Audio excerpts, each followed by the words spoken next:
very much indeed, Madam Deputy Speaker.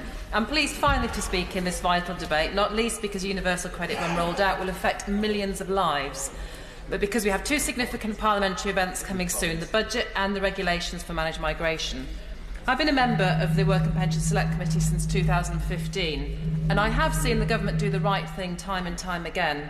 We halted planned cuts to tax credits in 2015, we reduced the taper rate from 65 to 63% in 2016, and last year we invested a further £1.5 billion to reduce the 6-week waiting time to 5 and provide 2 weeks of extra housing benefit run-on for people moving on to UC.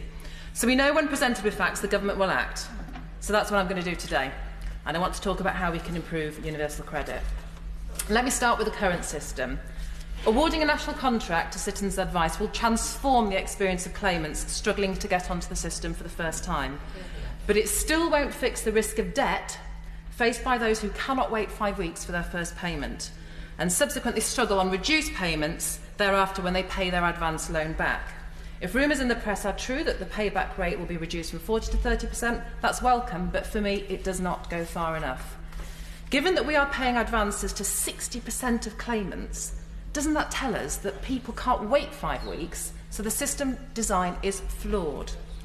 As we're paying out taxpayers' money at the start, let's give them better value for money by making that first payment the actual payment itself, not an advance loan. We can readjust slightly at the end of the month if our estimation was wrong and claw back any slight overpayments at the end when the claimant's life is more settled and debts are under control. I believe it would tackle the majority of debt and food bank related cases that we do hear about. Let's just do it. We need to make sure that universal credit can handle, as we've heard today multiple times, occasions of 2 paychecks in a long month, ensuring it does not disproportionately affect the following month's benefit.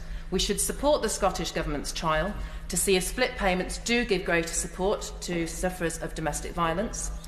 And we need to look again at how universal credit works for people who are self-employed. On that point, yes. I thank my friend for giving away. Totnes has a very vibrant arts sector, but she will know that many self-employed artists take longer to establish themselves as a business and also may have great variation month to month in what they're paid.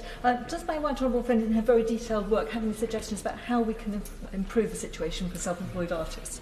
Absolutely. My honourable friend is right, and that it is a fact that universal credit was not built for self-employed people, and it shows. The assessments on a monthly basis do not work, and the minimum income floor needs to be looked at again, because that doesn't work for, it takes more than a year for typically people's businesses to settle down.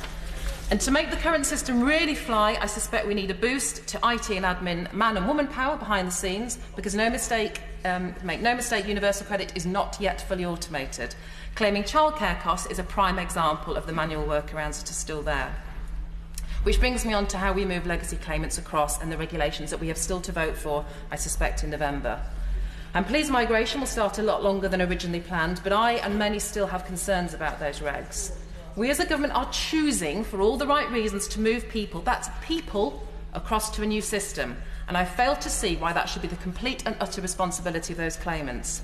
I've led on IT transformation projects in business, and it would be unheard of if there were not some kind of automated population of data from one old system to the new. And we have to look really seriously at doing that, because I think it would save us hardship in the long run. Because let's not forget, a third of migrated claimants are on ESA, the most vulnerable in society who have some kind of illness or disability, and we should be looking after them and not letting them drop off the system. For me, the population of data should be automatic, and there should be no break in their payments at all.